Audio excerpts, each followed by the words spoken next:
In a quiet, sun-drenched classroom in Helsinki, 7-year-olds are not at their desks. They are on the floor, deeply engrossed in building a complex structure out of wooden blocks.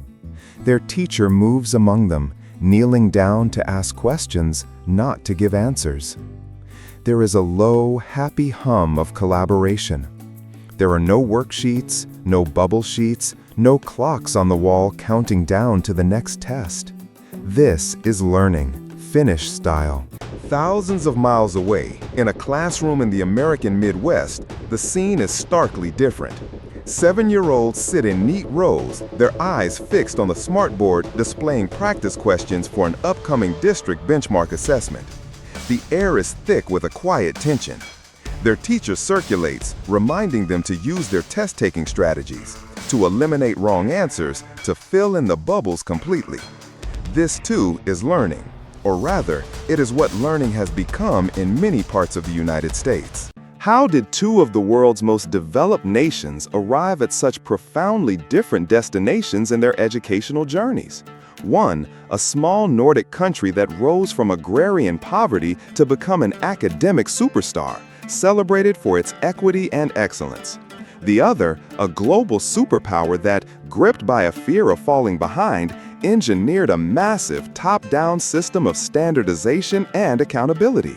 This is not just a story of policy differences.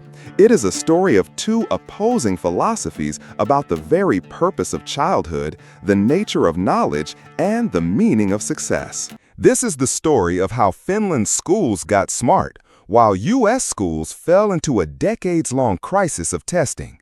It's a journey that begins not in the classroom, but in the corridors of power, in a moment of national reinvention for one country and a moment of national panic for the other. To understand the divergence, we must travel back to the mid-20th century.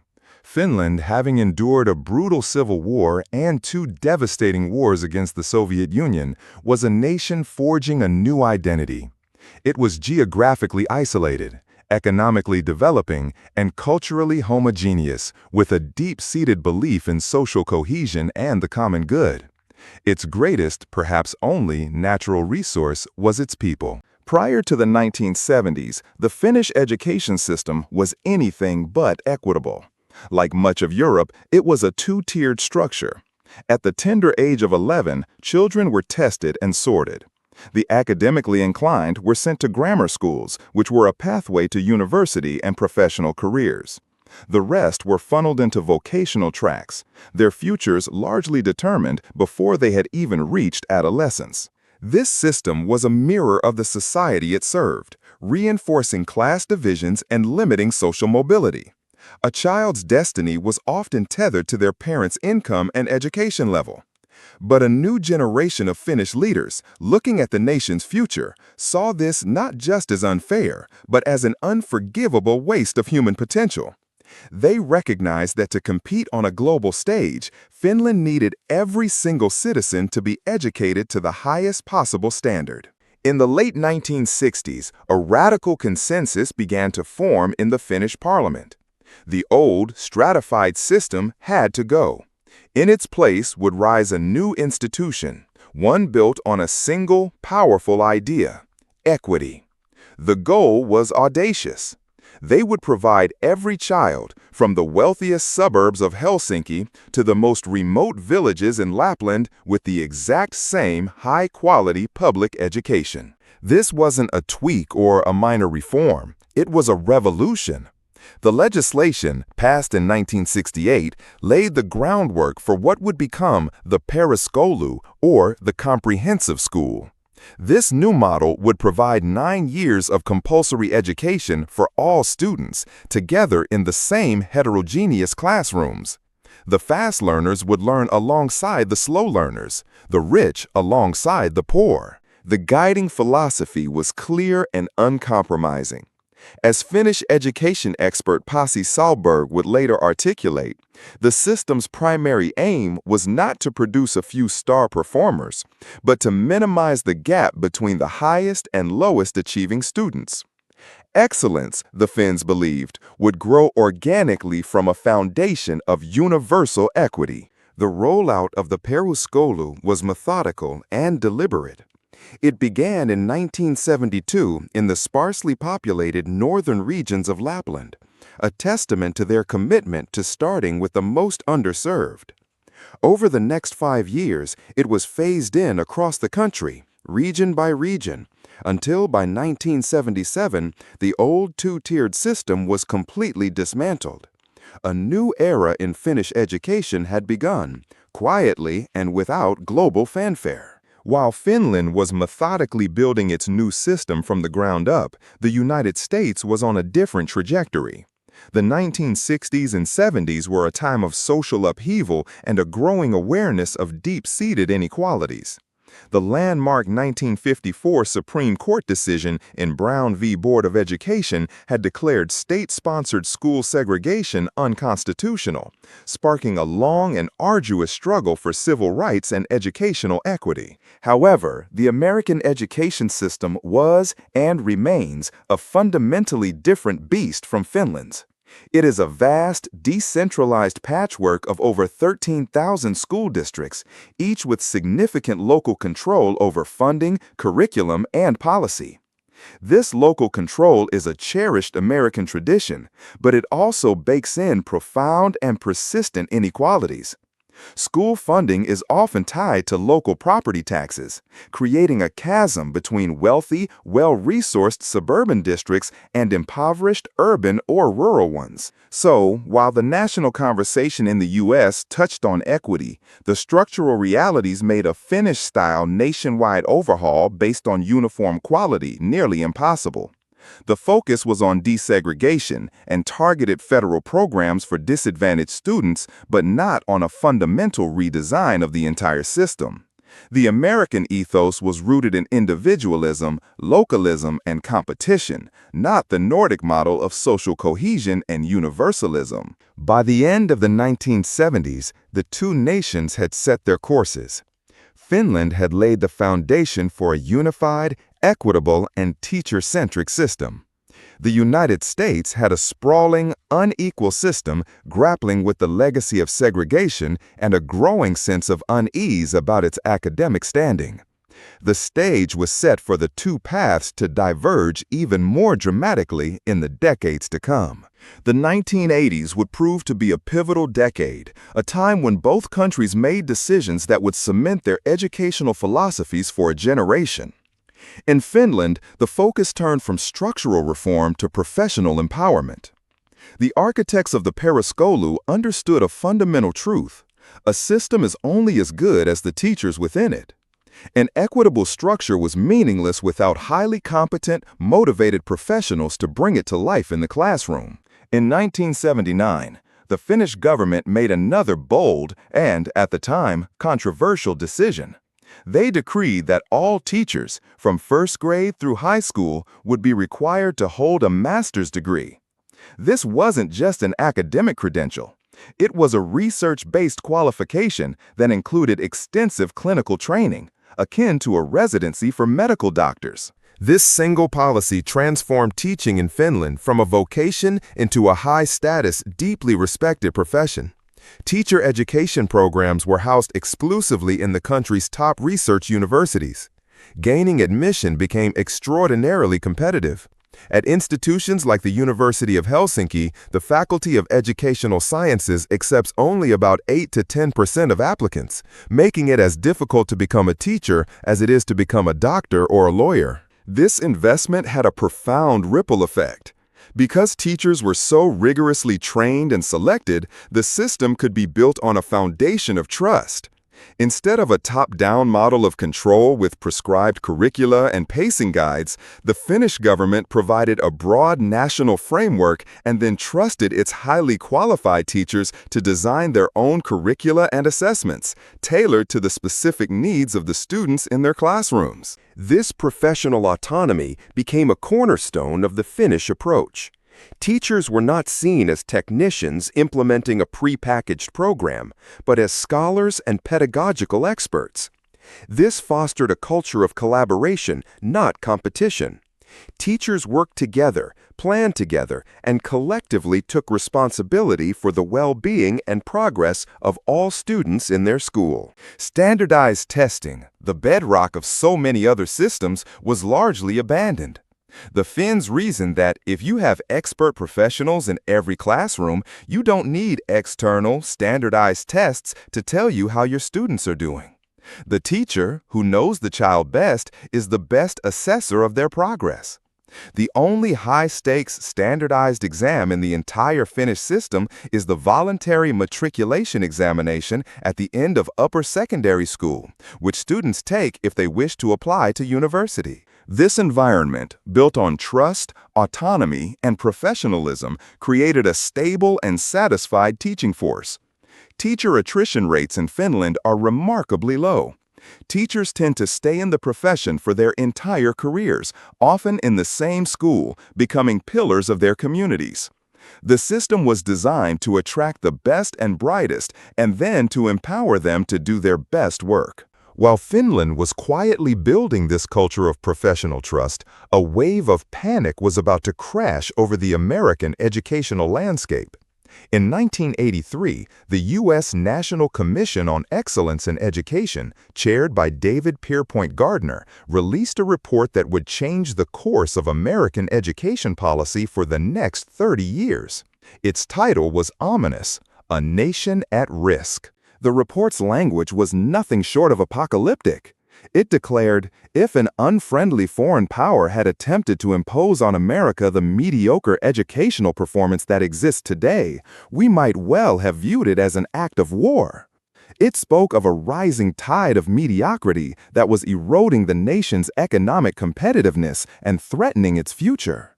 The report painted a grim picture of declining test scores, functional illiteracy, and a curriculum that had been diluted and debased. A Nation at Risk sent shockwaves through the country, igniting a firestorm of media coverage and political debate.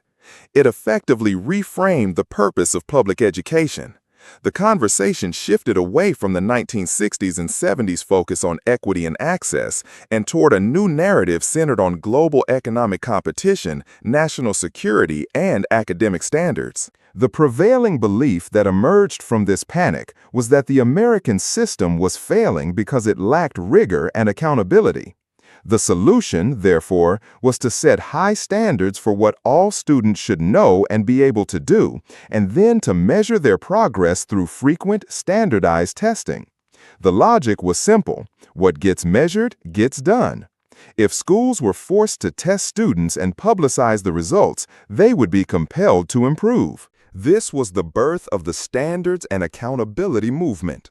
It was a philosophy diametrically opposed to the Finnish model of trust and autonomy.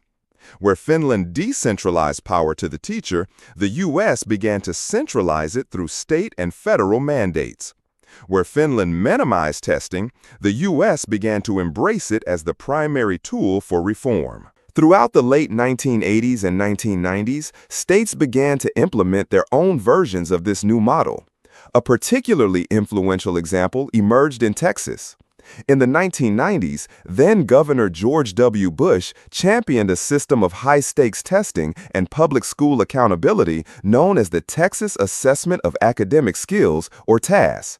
Schools were given public ratings based on their students' test scores, and there were significant consequences for failure.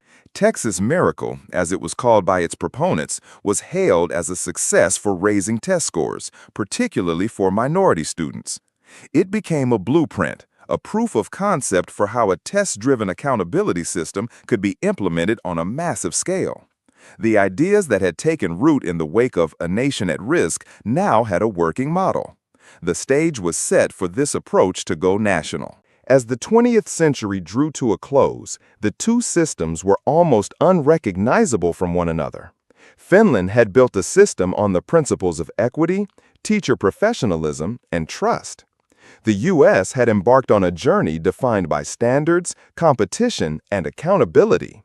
These two grand and opposing experiments were about to be put to the test on the world stage. The year 2000 marked a turning point. The Organization for Economic Cooperation and Development, or OECD, released the results of its first ever Program for International Student Assessment, better known as PISA. This was no ordinary test. It wasn't designed to measure rote memorization of facts from a specific curriculum. Instead, it assessed the ability of 15-year-olds to apply their knowledge in reading, mathematics, and science to solve real-world problems. When the results were published, the global education community was stunned. At the very top of the rankings, outperforming powerhouse nations like Japan, Korea, and Canada, was a country that few had ever associated with academic excellence: Finland. The small Nordic nation that had quietly reformed its system was suddenly and unexpectedly a global superstar. Education ministers, researchers, and journalists from around the world were left scrambling to answer a single question: how? How had Finland, with its short school days, minimal homework, and lack of standardized testing, produced the best-educated teenagers in the world? A phenomenon known as PISA shock rippled across the globe, particularly in countries like Germany, which had performed poorly and now faced a national crisis of confidence. Delegations began flocking to Helsinki, eager to uncover the Finnish miracle. What they found was not a secret pedagogical trick or a new technology. They found the results of the slow, patient, 30-year process of reform. They found a system built on equity, where the difference between the best and worst schools was the smallest in the OECD. They found highly respected, autonomous teachers. They found a culture that valued the well-being of the whole child over narrow academic metrics. Finlands suksessi on PISA oli palvellinen validaatio etsä filosofia. Et sukkesti, että focus on equiteessa did not come at the expense of excellence. In fact, it was the very foundation of it. It demonstrated that trusting teachers as professionals led to better outcomes than controlling them through top-down mandates. It proved that a relentless focus on standardized testing was not a prerequisite for high achievement. While the world was trying to learn from Finland, the United States was doubling down on the opposite approach. The Texas model of test-based accountability, which had been gaining traction for a decade, was about to be implemented on a national scale. In 2002, President George W. Bush signed into law the most sweeping federal education legislation in a generation, the No Child Left Behind Act, or NCLB. NCLB was the culmination of the 2 decades of reform that began with A Nation at Risk. It took the principles of standards and accountability and enshrined them in federal law. The legislation mandated annual standardized testing in reading and math for all students in grades 3 through 8 and once in high school. This was an unprecedented level of federal involvement in local schools. The law's central mechanism was a metric called Adequate Yearly Progress, or AYP. Every school in the country was required to demonstrate that its students were making steady progress toward a goal of 100% proficiency by the year 2014. Crucially, this progress had to be demonstrated not just for the student body as a whole, but for various subgroups, including racial minorities, low-income students, students with disabilities, and English language learners. On its face, the goal was laudable. NCLB was born from a bipartisan desire to close the persistent achievement gaps between different student groups. By forcing schools to disaggregate their data, the law shone a harsh and necessary light on the ways in which many schools were failing their most vulnerable students.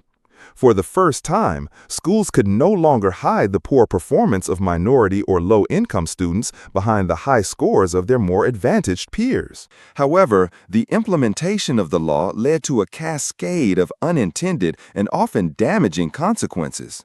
The pressure to meet AYP targets was immense. Schools that repeatedly failed to do so faced a series of escalating sanctions, from being forced to offer tutoring and school choice to eventually being restructured, taken over by the state, or closed entirely. This high-stakes environment created a powerful incentive for schools to focus all their energy on what was being tested, reading and math. Subjects that were not on the test, like social studies, science, art, music, and even physical education, were often marginalized or cut back, particularly in struggling schools. The curriculum began to narrow, and the joy of learning was often replaced by the drudgery of test preparation. The relentless focus on test scores also led to a phenomenon known as teaching to the test. Instead of fostering deep conceptual understanding and critical thinking, instruction often devolved into test-taking strategies and practicing multiple-choice questions. The test, which was intended to be a measure of learning, had become the goal of learning itself. This pressure cooker environment took a heavy toll on both students and teachers. Students experienced increased anxiety and stress related to high-stakes testing. Teachers felt demoralized, their professional judgment and autonomy eroded by the rigid demands of the law.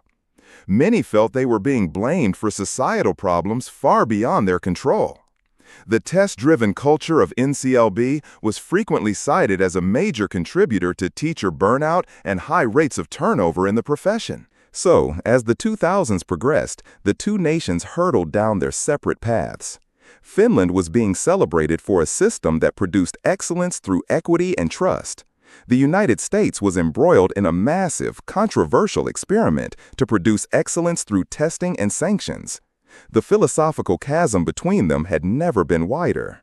The differences were not just abstract policies, they were reflected in the daily lived experiences of millions of children.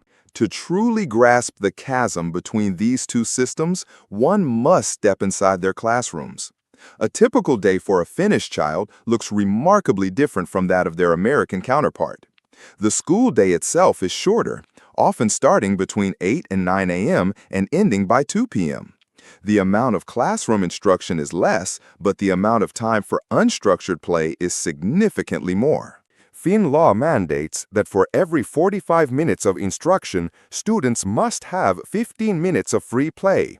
This isn't just a brief recess, it's a fundamental part of the educational philosophy. The Finns believe that children, especially young children, learn just as much on the playground as they do at their desks. They learn social skills, problem solving, and emotional regulation. Play is not seen as a break from learning, it is an essential component of it. In the early years of primary school, the focus is squarely on play-based learning and developing a child's social and emotional well-being. Formal academic instruction is introduced gradually. The goal is to foster a love of learning from a young age, not to rush children into academic tasks before they are developmentally ready. Homework is minimal, especially in the primary grades.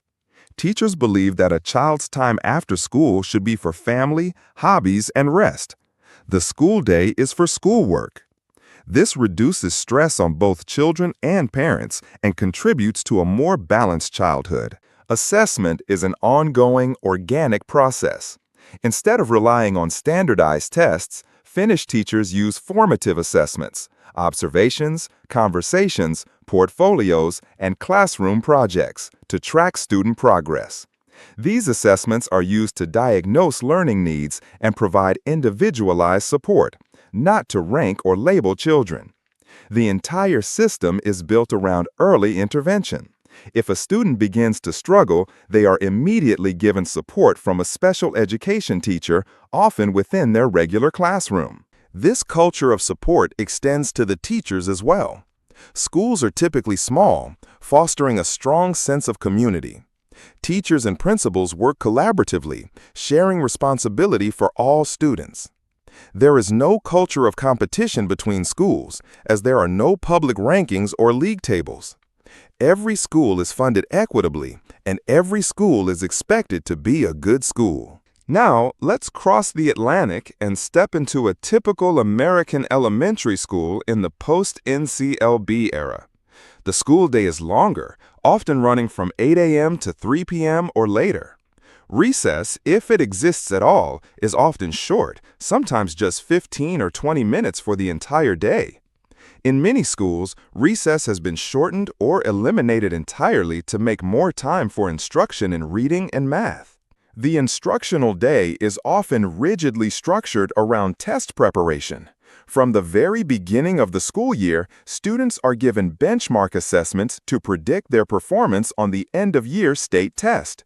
The data from these tests is meticulously analyzed, and students are often grouped by ability based on their scores. The pressure to perform is palpable. Walls are often covered with data charts tracking student progress toward proficiency goals. Teachers are under immense pressure to teach the standards and ensure their students are prepared for the high-stakes test. This often leaves little room for creativity, student-led inquiry, or deep dives into topics that are not on the test. Homework is a regular feature, even for the youngest students. It is seen as a way to reinforce skills and prepare for tests. For many families, evenings become a battleground over worksheets and assignments, adding to the stress of modern family life. Of course, this picture is not monolithic. The American system is vast and varied. There are many wonderful, innovative public schools that defy this trend.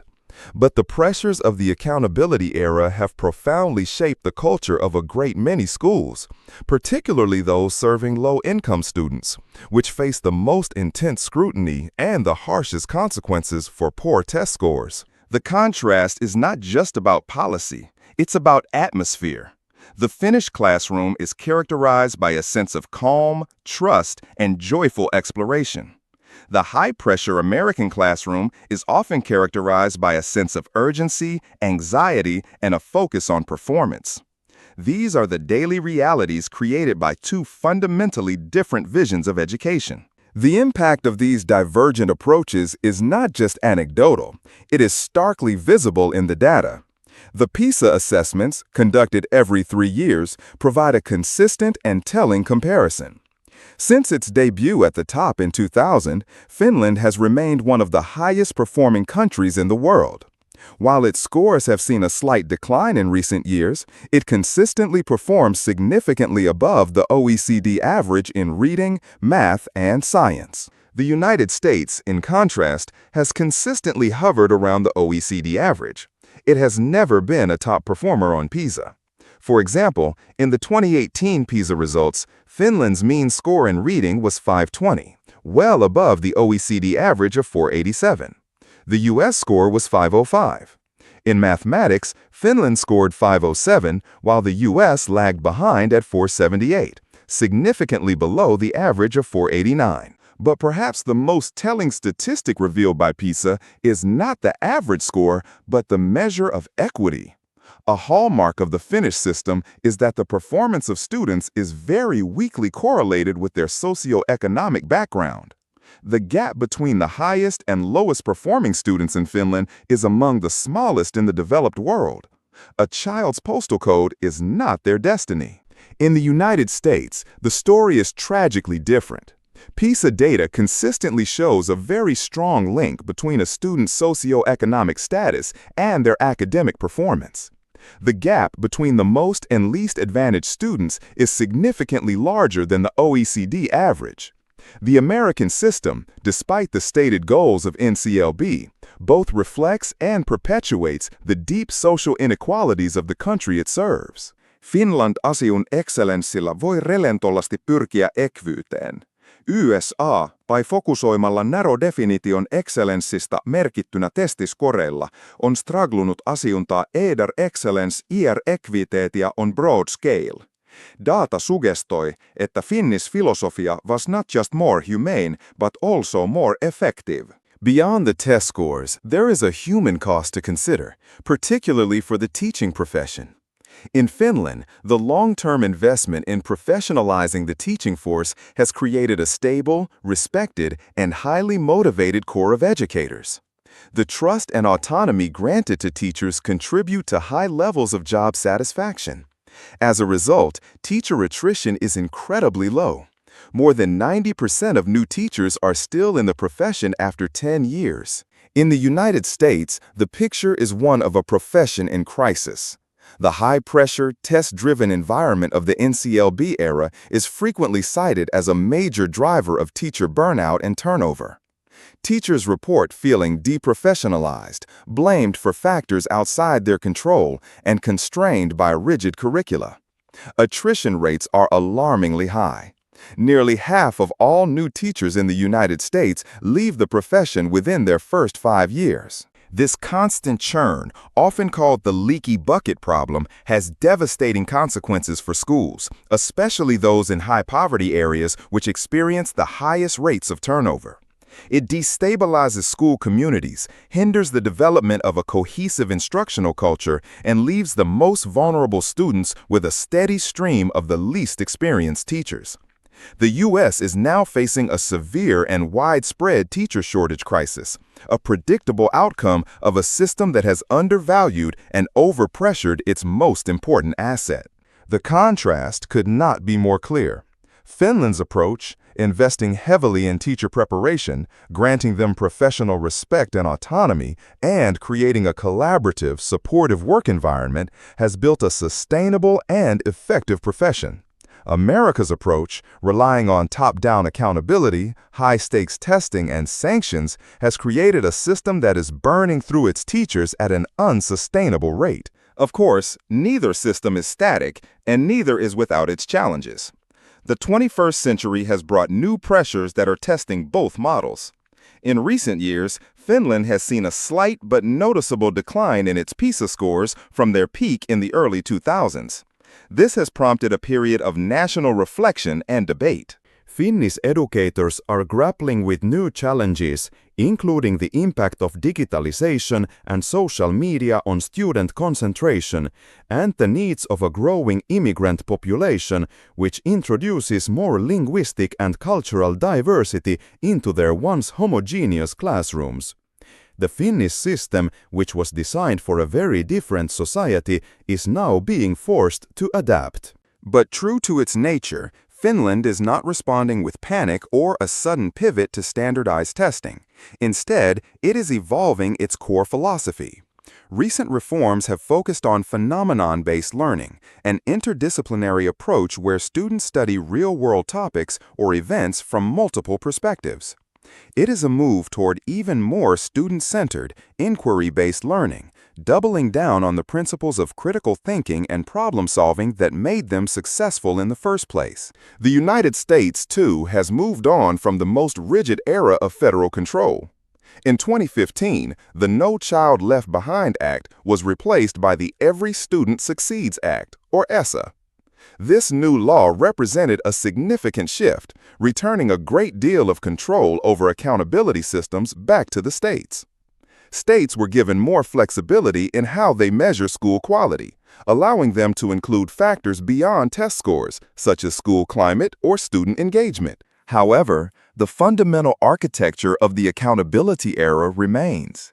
Annual standardized testing in reading and math is still a federal requirement.